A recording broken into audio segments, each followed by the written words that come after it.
मैं पीसी तिवारी। नमस्कार। आज हम लोग पढ़ेंगे मेरे संग की औरतें, जिसकी लेखिका है मृदुला गर्ग। मृदुला गर्ग की यह एक लंबी कहानी है और जैसा कि इस कहानी के शीर्षक को ही आप देखेंगे तो मेरे संग की औरतें, ऐसा लगता है कि कुछ खासियत है इन औरतों में। पूरे विज्ञापन की तरह लेखिका बताना चाहती है मेरे संग की औरतें, जैसे इन औरतों में कुछ खासियत है, कुछ विशेषता है जिसे वो बताना चाहती है। वाकई इन औरतों में कुछ खासियत है, कुछ विशेषता है जो हम लोग देखेंगे।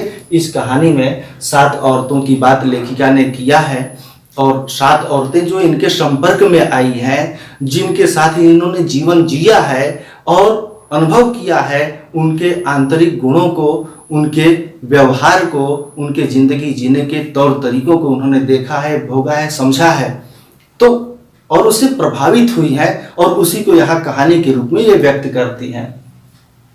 अब आगे बढ़ने से पहले मृदुला गर्ग की थोड़ी सी जीवनी हम लोग देख लेते हैं कि मृदुला गर्ग का जन्म कोलकाता शहर में हुआ था सन 1938 ईस्वी में और इन्होंने एमए की पढ़ाई दिल्ली विश्वविद्यालय से की। वहीं पर कॉलेज में इन्होंने नौकरी करना शुरू कर दिया। बाद में इन्होंने कुछ उपन्यास लिखे। ये एक चर्चित उपन्यास लेखिका है और कहानी लेखिका है हिंदी साहित्य की।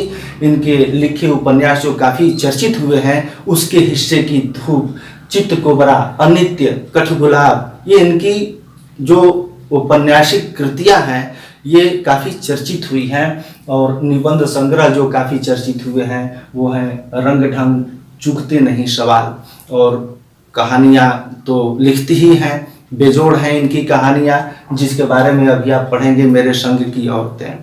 कहानी शुरू करते ही लेखिका शुरुआत में ही लिखती है, बहुत प्रारंभ में ही लिख देती है कि मेरी एक नानी थी। जाहिर सी बात है, सबकी नानी हुआ करती है, लेकिन नानी की कुछ खासियत है, कुछ विशेषताएं हैं जिसे ये सबके सामने रखना चाहती है कि वो कैसी क्रांतिकारी औरत थी। तो उनकी विशेषताएं बताती हैं कि वो परंपरागत औरत थी, रूढ़िवादी औरत थी, परिवार में जो सामान्य औरतें रहा करती हैं उस जमाने के हिसाब से पर्दे में रहने वाली औरतें थी, लेकिन इसके बावजूद भी ख्यालों में कितनी आजाद थी। ये एक घटना का वो वर्णन करती हैं नानी के बारे में। नानी को कभी लेखिका ने देखा नहीं था, लेकिन नानी की चर्चाएं हुआ करती थी, उसको लेखिका ने सुना था। उसी के आधार पर कहती हैं कि नानी जब अंतिम उम्र में आई और ऐसा उनको महसूस हो गया कि अब मैं बचूंगी नहीं, मेरी मौत निश्चित है, तो उन्होंने अपने पति से कहा कि आप अपने मित्र प्यारेलाल शर्मा को बुला दीजिए। घर के सभी लोग बहुत ही हैरान हुए, दंग रह गए कि जो औरत पूरी जिंदगी पर्दे में रही है और सीधे मुंह अपने पति से भी बात नहीं की है, वो औरत बुढ़ापे में और मौत के समय इस आखिरी क्षण में किसी पराये मर्द से क्या कहना चाहती है। फिलहाल मौके की नजाकत को देखते हुए इनके जो उनके पति थे वो प्यारेलाल शर्मा को बुला लाए। और इनके पति कैसे थे ये भी समझने की बात है। इनके पति उस जमाने में बैरिस्ट्री की पढ़ाई कैम्ब्रिज विश्वविद्यालय से करके आए थे। पूरी तरह से अंग्रेजियत उनके ऊपर हावी रहती थी, नवाबों की तरह उनका लाइफ स्टाइल था। फिर भी पति से कोई शिकायत उन्होंने नहीं की। एक तरफ इनका स्वभाव था पूरी तरह से साधारण औरत के रूप में, पर्दे के रूप में, और उनके जो पति थे यानी लेखिका के नाना, वो नवाबी और शाहवी अंदाज से जीने वाले शख्स हुआ करते थे। पूरी तरह से अंग्रेजी फैशन के रूप में अपनी ज़िंदगी को जीते थे। फिर भी उनसे कोई मतभेद, कोई शिकायत उन्होंने नहीं की। लेकिन आज जब प्यारेलाल शर्मा को उन्होंने बुलवाया तो उनसे इन्होंने एक शर्त रखी कि मैं चाहती हूं कि मेरी बेटी के लिए योग्य वर आप खोजेंगे, मेरे पति नहीं। मैं चाहती हूं कि मेरे पति जो नवाबी नस्ल के हैं इनकी तरह मेरा दामाद न हो।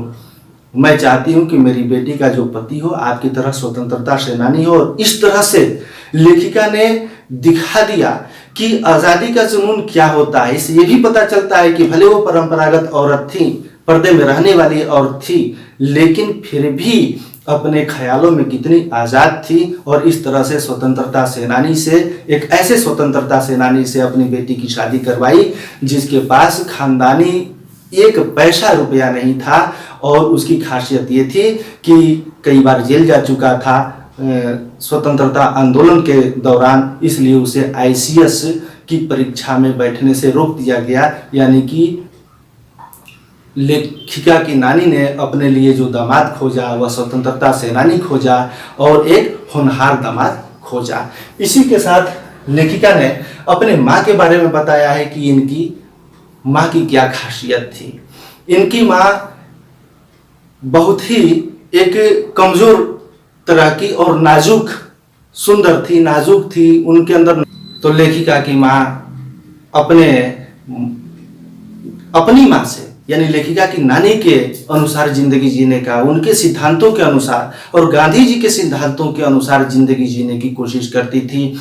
उन्हें साड़ी पहनने नहीं आती थी, लेकिन फिर भी वो रात रात भर जाग कर खद्दर की साड़ी यानी खादी की साड़ी पहनने की कोशिश करती थी। उनके अंदर ईमानदारी का गुण था, लेखिका कहती है, निष्पक्षता था, वो सुंदर थी, खूबसूरत थी, उनके अंदर नजाकत था, लेकिन ईमानदारी और निष्पक्षता का गुण उनके साथ शामिल हो गया था, इसलिए वो जादुई मालूम पड़ती थी। इसके साथ ही उन्होंने ये भी बताया है कि इनकी माँ जो है अक्सर बीमार रहा करती थी, इसलिए बच्चों की परवरिश पर ज़्यादा ध्यान नहीं दे पाती थी। घर के और लोग बच्चों की परवरिश पर ध्यान देते थे, लेकिन इनके घर में पूरी तरह से आज़ादी थी।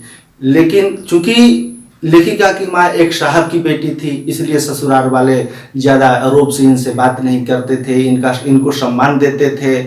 और सबसे बड़ी बात ये थी कि लेखिका की माँ की दो गुण ऐसे थे जिसकी वजह से हर जगह उनको इज्जत मिलती थी कि लेखिका की माँ कभी झूठ नहीं बोलती थी। और दूसरी बात ये थी, दूसरी खासियत या विशेषता इसको कह सकते हैं कि एक की गोपनीय बात वह कभी भी दूसरे से नहीं कहती थी।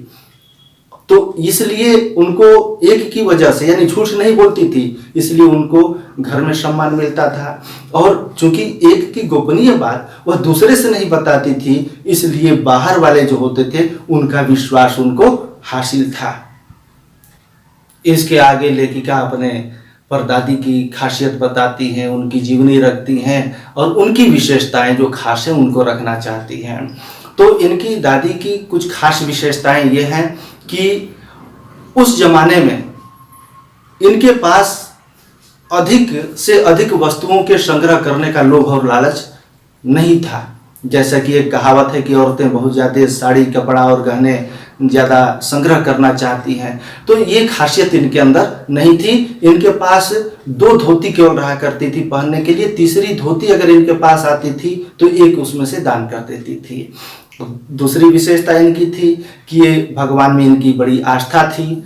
आस्था ऐसी थी कि पूरे उनके गांव में मशहूर था कि इनका सीधा तार जो है भगवान से जुड़ा हुआ है, जो ये मांगती हैं भगवान सीधे पूरे कर देते हैं।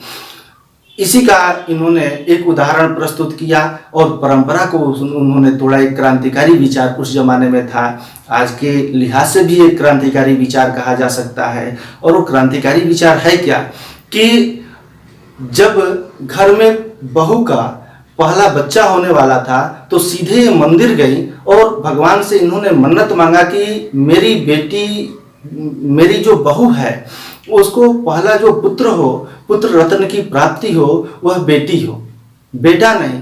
और इतना ही नहीं, उन्होंने चारों तरफ यह शोर भी मचा दिया कि मैंने भगवान से ऐसा मांगा है, वर मांगा है। और भगवान ऐसे अफरा तफरी में आए, रोज रोज जाकर घंटा बजाकर जिस तरह से इन्होंने मांगना शुरू किया भगवान से कि मेरी बहू को पहली बार बेटी ही चाहिए मुझे।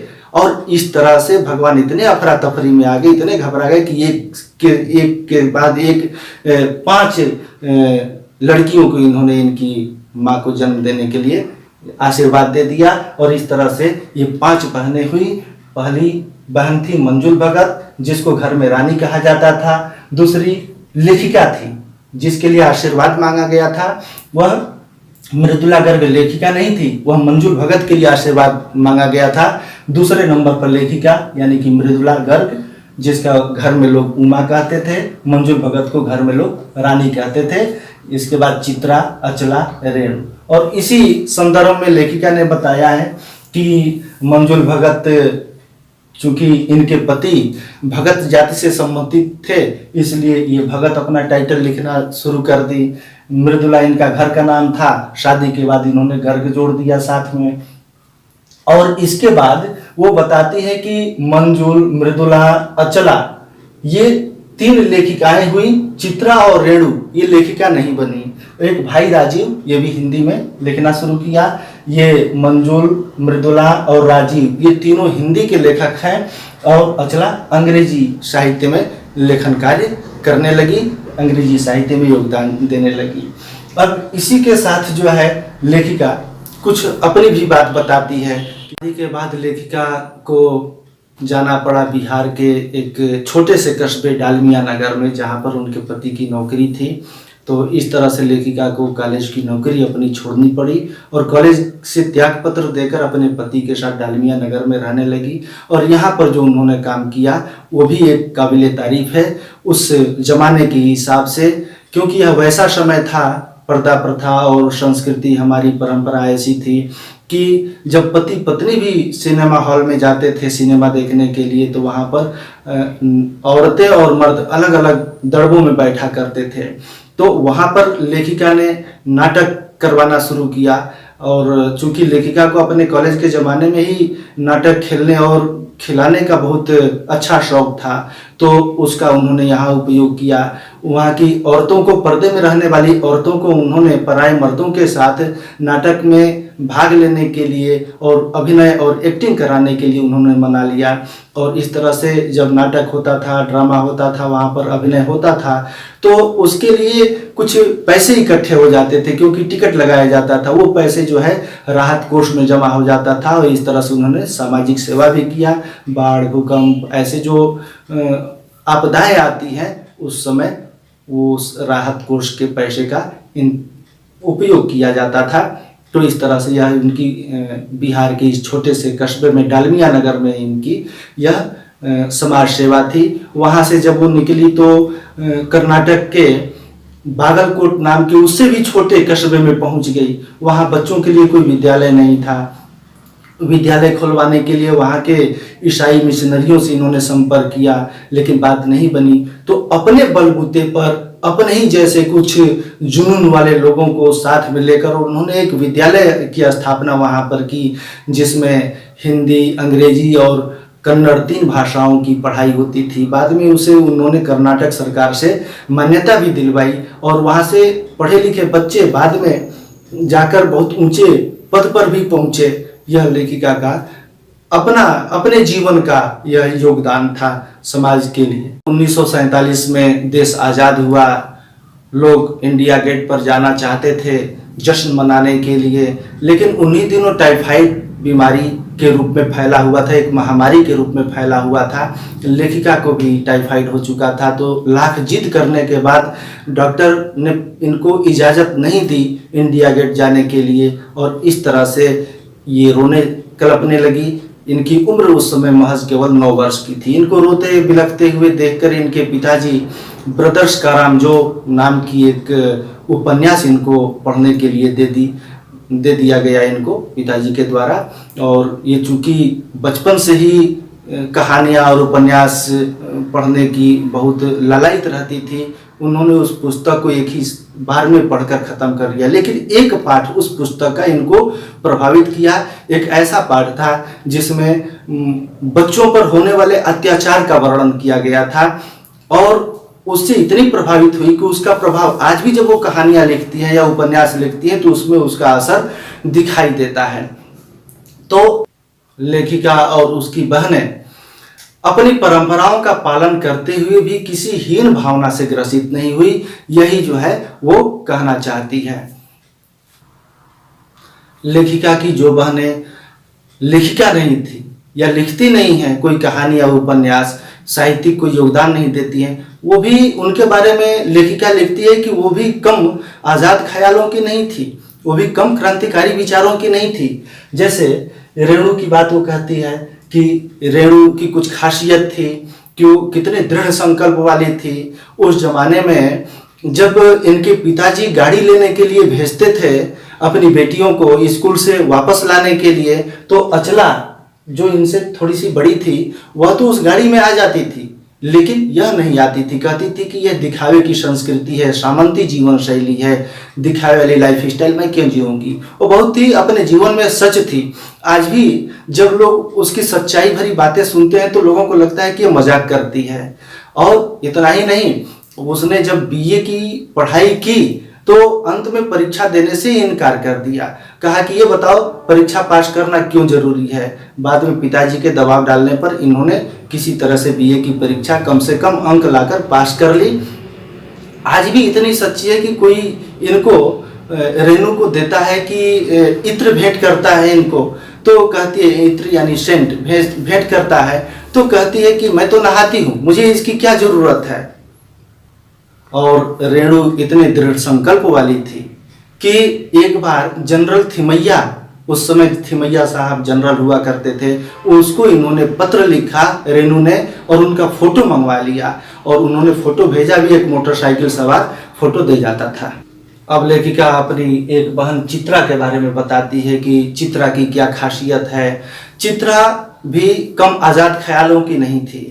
वो उसकी सबसे बड़ी विशेषता यह थी कि वह अपने पढ़ने से ज़्यादा दूसरों को पढ़ाने में रुचि रखती थी। इसलिए जब परीक्षाएं देती थी तो इससे अधिक अंक उसके शागिर्दों के यानी उसके साथियों के आ जाते थे। और इतने आज़ाद ख्यालों की, इतने दृढ़ संकल्प वाली थी कि जब इसकी शादी की बारी आई तो अपने घर में इसने कह दिया कि मैं इस लड़के से शादी करूंगी। घर वाले हैरान थे क्योंकि लड़के को भी नहीं पता था कि ये मुझसे शादी करना चाहती है। और इसने एक ही बार में जाकर लड़के को कह दिया कि तुझे मुझसे शादी करनी है, देखो मैं जो सोच लेती हूँ वो होके रहता है। इस तरह से इसके दृढ़ संकल्प को देखकर लड़के ने भी हाँ कह दी थी। लेखिका ने अपने जीवन में कई जगह दृढ़ संकल्प का परिचय दिया, अपने जिद का परिचय दिया, लेकिन फिर भी वो ज़्यादा जो अभिभूत थी, जो ज़्यादा प्रभावित थी अपनी जिस बहन से, वो थी रेणु।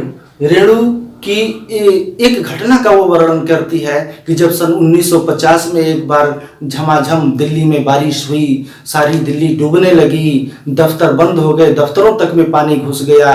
तो उस समय रेणु स्कूल जाती थी और स्कूल जाने के लिए, इसको ले जाने के लिए बस नहीं आई और यह पैदल चली गई। घर वालों ने समझाया कि स्कूल बंद होगा, सारे दफ्तर कार्यालय ऑफिस बंद है, तो तुम्हारा स्कूल कैसे चलेगा।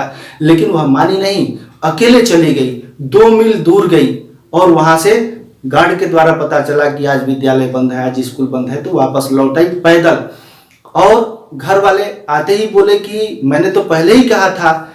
रेणु ने कहा कि स्कूल बंद था तो मैं वापस आ गई, इसमें आपका कहना कहां से आ गया। इस तरह से पता चलता है कि वो कितने दृढ़ संकल्प वाली थी। लेखिका इसी से प्रभावित है कि उस सुनसान शहर में निचाट अकेले बरसते हुए पानी में, चारों तरफ से जब सारा शहर बंद है, अकेले एक लड़की अपने धुन में चली जा रही है, निचाट अकेले और दृढ़ संकल्प के साथ अपने मंजिल की ओर बढ़ते जाना, इसका स्वाद, इसका सुख कितना बड़ा होता है। शायद लेखिका इस स्वाद को, इस अकेले उस जीवन की चुनौतियों को से मुकाबला करने के लिए अपने आप को कहीं नहीं खड़ा कर पाती है।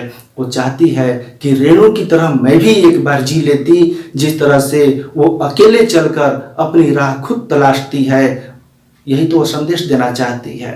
मैं समझता हूँ कि पाठ आपके समझ में आ गया होगा।